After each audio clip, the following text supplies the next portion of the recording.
Hey guys, myself Dr. Mohit Savlani. I have secured an All India rank of 744 in this NEET PG 2024 and an All India rank of 944 in this INET May 2024. As we all know that there are just 10 to 12 days left in INET November exam, and this is very high time to start your final sprint. What do I mean by final sprint? I think everybody knows it, that in last 10 to 12 days, these days are kept for a final one shot revision. In these days, you should go through all the 90 subjects from all the notes you have made in a very fast manner, and you do not touch anything new. So today I won't emphasize on the meaning of final sprint, rather I have come here to emphasize on the practical aspects of final sprint and a schedule for you to approach this final sprint in a very efficient manner. Today I will also talk about practical aspects of this final sprint. That what all challenges you get during this final sprint, how should you tackle all those challenges, what all things you should do during this final sprint, and what all things you should not do during this final sprint. Before discussing the schedule, I would want to address the importance of this final sprint. Whoever is very seriously participating in this final sprint can directly skip to the schedule part of this video.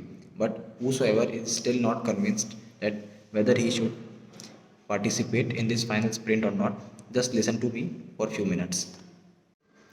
I would like to address the importance of this final sprint. Guys, मैंने 5 exam दिए, 3 NEET PG और 2 आईनी set exam.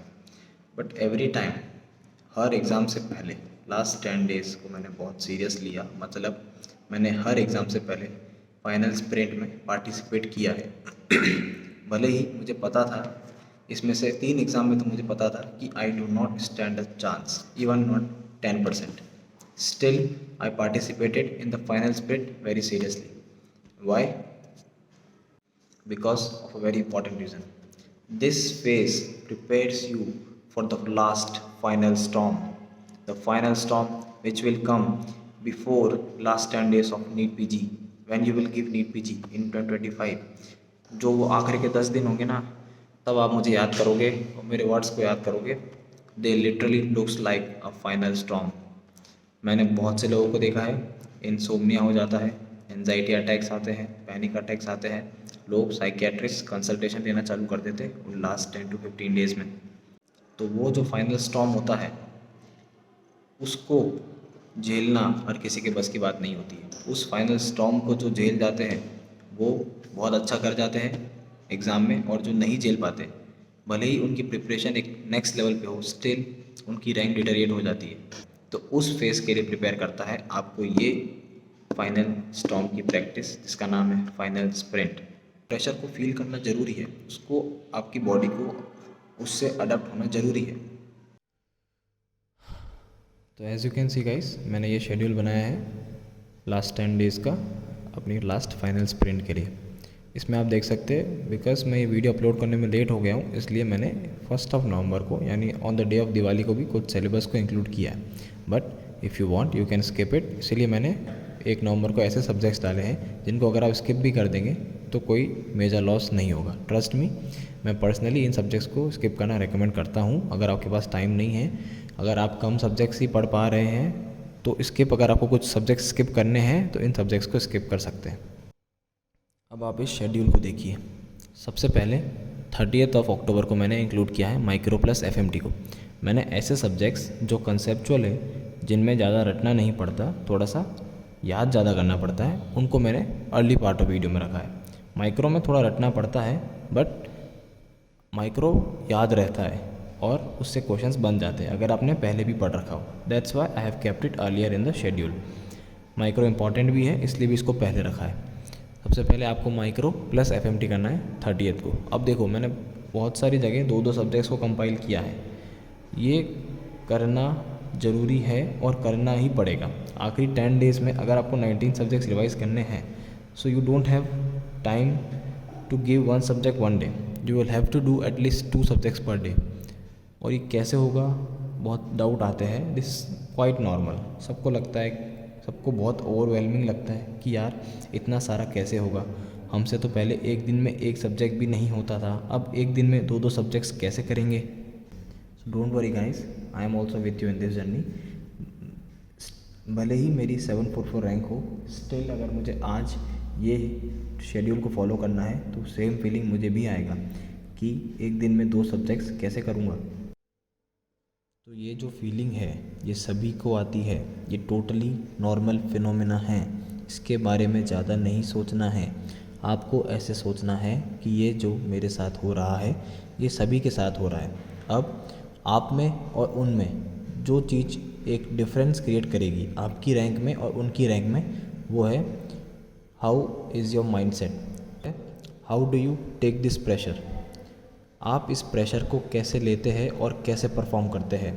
बहुत सारे लोग होंगे जो ये सब देख के ही कि इतना ओवरवेलमिंग है बैक ऑफ कर जाएंगे। बहुत ही मिनिमम लोग होंगे जो बैक ऑफ नहीं करेंगे और स्टिल खड़े रहेंगे। वो लोग डेफिनेटली आउट परफॉर्म करेंगे मेजॉरिटी ऑफ पॉपुलेशन को। मैं एक टेलीग्राम ग्रुप बना रहा हूँ जिसमें मैं एवरी मॉर्निंग कौन सा सब्जेक्ट करना है और उसमें कौन कौन से मोस्ट इंपॉर्टेंट टॉपिक्स हैं जिनको आपको पहले कवर करना है, फिर अगर टाइम बचता है तो लेसर इंपॉर्टेंट टॉपिक्स को कवर करना है, उसको मैं डेली अपडेट करता रहूँगा।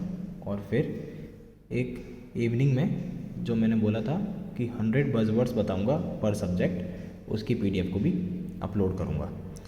We will do it together. अगर हम साथ में चलेंगे तो it will be easier for all of us. अगर आप लोगों को कोई डाउट हो सब्जेक्ट से रिलेटेड तो भी आप उस ग्रुप पे पोस्ट कर सकते हैं। I will try to solve it. अब इस शेड्यूल को देखते हैं। अर्लियर पार्ट ऑफ शेड्यूल में मैंने 30 अक्टूबर को माइक्रो प्लस FMT को रखा है बिकॉज ये दोनों सब्जेक्ट्स लॉन्ग टर्म तक याद रहते हैं।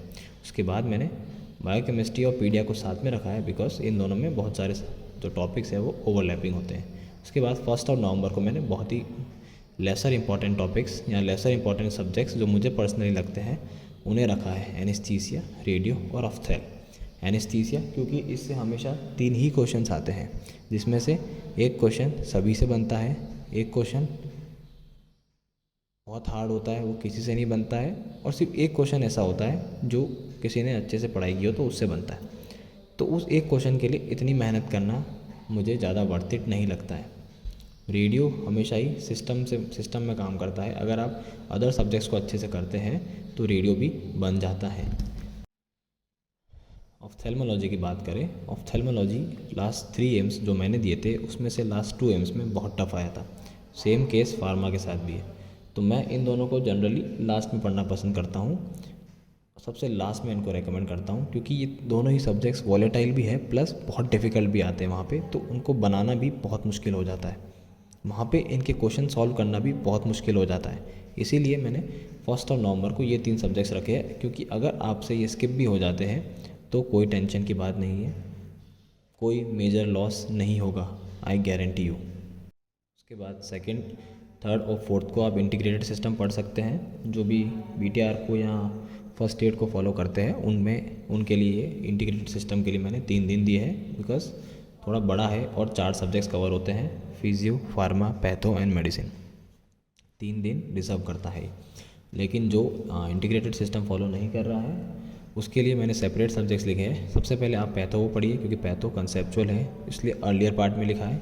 उसके बाद मेडिसिन पढ़िए, मेडिसिन पूरा पढ़ने की ज़रूरत नहीं है, सिलेक्टिवली पढ़ना है। 4th को आपको फार्मा प्लस फिजियो पढ़ना है। इनको मैंने लास्ट में इसलिए लिखा है क्योंकि अगर ये आपसे छूट भी जाते हैं तो कोई दिक्कत नहीं है बिकॉज इन दोनों से बहुत ही टफ क्वेश्चंस आते हैं।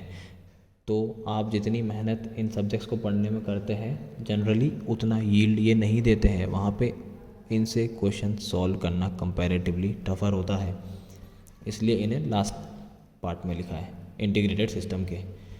इसके साथ आपको 2 नवंबर को पैथो के साथ साइकी भी करना पड़ेगा और 3 नवंबर को मेडिसिन के साथ डर्मा भी करना पड़ेगा। ये भी मैंने दोनों अर्लियर पार्ट ऑफ शेड्यूल में है बिकॉज ये भी कंसेप्चुअल। इसके बाद PSM 5 को रखा है, बहुत मेजर सब्जेक्ट है इसलिए सिंगल डे पूरा दिया है, इसको लगेगा वर्थ इट भी है। Obs gynae most high yield subjects. अगर आपको सिर्फ एक सब्जेक्ट पढ़ना है go for obs gynae. 7th को सर्जरी, ये तीनों मेजर सब्जेक्ट्स हैं इसलिए इनको एक दिन दिया है और ये डिज़र्व भी करते हैं। अगर आप चाहें तो इन तीनों को एक दिन करके पढ़ सकते हैं या फिर इन तीनों को ही साथ में चला के कि हाफ डे आपने PSM पढ़ा, हाफ डे ऑब्स गायनी पढ़ा और लास्ट पार्ट ऑफ डे में सर्जरी पढ़ा, ऐसे करके 3 दिन में एक साथ भी कंप्लीट कर सकते हैं। फिर 8 नवंबर को मैंने एनआर्ट ऑर्थो प्लस ईएनटी रखा है, बिकॉज ये थोड़े रटने वाले सब्जेक्ट्स हैं और वॉलेटाइल भी है। अब बात करें ईएनटी की, ईएनटी को आप देखोगे मैंने लास्ट में रखा है। इसका भी एक स्पेसिफिक रीज़न है। 2 टाइप्स के पीपल होते हैं। पहले जिन्हें ईएनटी बहुत इजी सब्जेक्ट लगता है, वो जब ईएनटी को पढ़ते हैं उसके ही फ्यू डेज़ में अगर वो क्वेश्चंस लगाते हैं तो उनसे आराम से ईएनटी बन जाता है और उन्हें ऐसा फील होता है कि ईएनटी बहुत इजी है। लेकिन ट्रस्ट मी गाइस, ईएनटी ऐसा सब्जेक्ट नहीं है। ईएनटी अगर आपको पढ़े हुए कुछ टाइम हो जाएगा, मान लो 1 वीक हो जाएगा, फिर अगर आप ईएनटी के क्वेश्चंस लगाएंगे तो आपको फील होगा कि आप हमेशा ही 2 ऑप्शंस में अपने आप को फंसा हुआ पाएंगे। ऐसा क्यों होता है? क्योंकि ईएनटी बहुत कंसेप्चुअल है।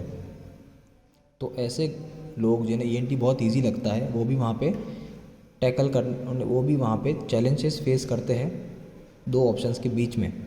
तो उसी ग्रुप ऑफ पीपल के लिए मैंने ईएनटी को एंड में रखा है, जिससे अगर वो फ्रेशन अप पढ़ते हैं तो उनसे क्वेश्चंस इजीली बन जाते हैं, तब वो कंफ्यूज नहीं होते हैं क्योंकि आपकी मेमोरी बहुत फ्रेशन अप रहती है। तो मेमोरी से वो क्वेश्चन सॉल्व हो जाते हैं अगर आपके कंसेप्ट थोड़े से लैग कर रहे हैं तो भी। उसके बाद दूसरा ग्रुप जिन्हें ईएनटी बहुत टफ लगता है, उनके लिए भी एक एडवांटेज है। अगर वो ईएनटी को लास्ट में पढ़ेंगे तो कंपैरेटिवली फ्रेश मेमोरी रहेगी, तो कंपैरेटिवली ईजियर होगा क्वेश्चंस को अटैम्प्ट करना और सॉल्व करना। ईएनटी को मैंने लास्ट में इसलिए रखा है, एक रीज़न ये भी है कि अगर आप ईएनटी को स्किप कर दें तो भी कोई ज़्यादा हार्म नहीं है, बिकॉज बहुत सारे मेजर लोगों से ये नहीं बनता है। बहुत सारे लोग इसमें सिली मिस्टेक्स करते हैं। उन्हें लगता है कि इजी क्वेश्चन है और अटैम्प्ट करने जाते हैं और वहाँ पे सिली मिस्टेक हो जाती है और नेगेटिव मार्किंग हो जाती है। दैट्स वाई अगर आपसे स्किप भी हो जाए तो भी कोई दिक्कत नहीं, और अगर आप कर लेते हैं तो बहुत अच्छा एडवांटेज है, क्योंकि बहुत लोग इसमें सिली मिस्टेक्स करेंगे ही करेंगे डेफिनेटली। लास्ट 9 नवंबर को मैंने वॉलेटाइल टॉपिक से छोटी कॉपी रिवीजन के लिए रखा है। अगर आप ये कर पाते हैं वेल एंड गुड। अगर आप यहाँ तक पहुँचते पहुँचते बहुत सारे सब्जेक्ट्स आपके रह जाते हैं, you can skip this part. Trust me, मैंने ये पार्ट आज तक फॉलो नहीं किया, कभी भी छोटी कॉपी में अपनी रिवाइज नहीं कर पाया।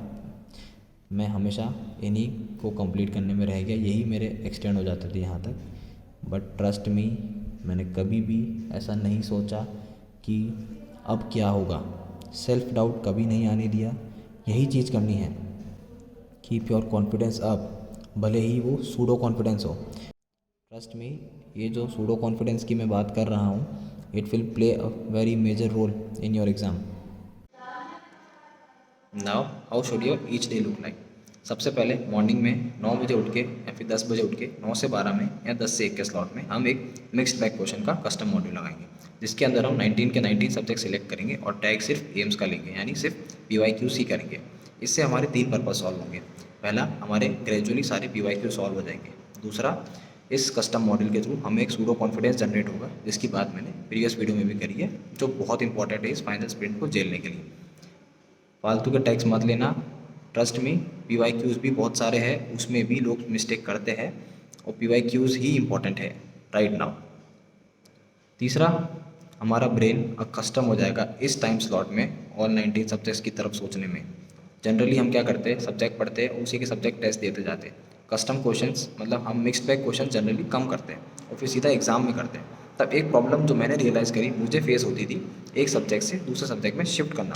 जब एक क्वेश्चन आता है एनआर्ट का, उसके बाद अगला क्वेश्चन आता है बायोकेमिस्ट्री का, तो जो शिफ्टिंग होती है ब्रेन में एक सब्जेक्ट से दूसरे सब्जेक्ट में, उसमें थोड़ा सा मुझे प्रॉब्लम फेस हो रहा था। तो उसके लिए मैंने एक चीज़ चालू करी, हर आईनी सेट एग्जाम से पहले या हर नीट से पहले, जितने भी मैंने टोटल 5 एग्जाम्स दिए, मैं लास्ट 7 डेज या 8 to 10 डेज में एक मिक्स्ड कस्टम बैग का क्वेश्चन करता था, सुबह अर्ली मॉर्निंग स्लॉट में सिर्फ 50 क्वेश्चन। उससे फिर जब मैं एग्ज़ाम में गया मुझे बहुत ग्रेट एडवांटेज मिला, क्योंकि फिर मेरी जो ब्रेन था वो अकस्टम हो गया था सारे 19 सब्जेक्ट्स की तरफ सोचने में। उसके बाद जब भी क्वेश्चन शिफ्ट होते थे एक सब्जेक्ट से दूसरे सब्जेक्ट में, तो मुझे बिल्कुल प्रॉब्लम नहीं होती थी और मेरे ब्रेन में कंपैरेटिवली जो मेरे नोट्स से ईजियर वे में खुलते थे और मोर क्लियर खुलते थे। विजुअल मेमोरी अच्छे से काम करती थी, बेटर एफिशिएंसी आती थी। आपको उसको रिव्यू करना है। रिव्यू कैसे करना है, ज़्यादा डिटेल में नहीं जाना है, बस इतना देखना है सही क्या हुआ गलत क्या हुआ बस। हाँ, 1 घंटे के अंदर इसको क्वेश्चन को लगा भी लेना है, उसको रिव्यू भी कर लेना है। मैं जानता हूँ नहीं होगा, 1 घंटा 20 मिनट लगेगा या 30 मिनट लगेगा, कोई बात नहीं, पर आपका टारगेट 1 घंटा होना चाहिए। इससे एक और चौथा पर्पस भी सॉल्व होगा, स्पीड आएगी। आईनी सेट में स्पीड भी बहुत ज़रूरी है, क्योंकि जब से सेट वाला सिस्टम हो गया है स्पीड बहुत ज़्यादा रिक्वायर्ड है, क्योंकि 45 मिनट्स में 50 क्वेश्चंस करने होते हैं। वो आपको वहाँ पे फील होगा कि स्पीड की कितनी ज़्यादा रिक्वायरमेंट है।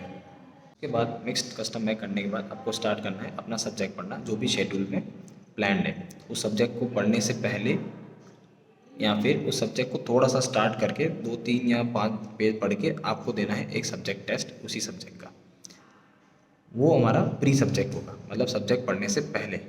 उसमें हम अपने आप को इवेलुएट करेंगे, फिर हम सब्जेक्ट को पढ़ेंगे और फिर उसको ख़त्म करने के बाद फिर एक सब्जेक्ट टेस्ट देंगे, जो हमारा पोस्ट इवोल्यूशन होगा सब्जेक्ट को पढ़ने के बाद। हमें देखना है हमारा इम्प्रूवमेंट कितना हुआ है। ऐसे ही करते करते हमें सारे 10 डेज़ को कवर करना है। ज़रूरी नहीं है कि हम जितना भी प्लान करें वो हमसे 100% हो, बट अगर प्लान हमें इतना बेटर तरीके से करना है कि अगर हम इसका 70% भी कर पाए तो भी हम 99% लोगों से ज़्यादा अच्छा परफॉर्म करें एग्ज़ाम में। टारगेट है हमारा खुद का पर्सनल 100% नहीं 200% देने का। गाइस, अगर आप ट्रस्ट करोगे कि पॉसिबल है तो होगा। एक चीज़ और करनी है इस फाइनल स्प्लिट में, रोज़ रात को सोने से पहले कांच के सामने खड़े होकर बोलना है I will also do it, मैं भी करूँगा। ट्रस्ट मी गाइस, आपके सबकॉन्शियस माइंड में जब आप ये डेली डेली बोलोगे तो आपका सबकॉन्शियस माइंड भी उस मोड में आ जाएगा कि मुझे करना है। आप स्टार्ट कर दोगे to push your limits, you will start to push your limits. So best of luck guys, see you on the other side.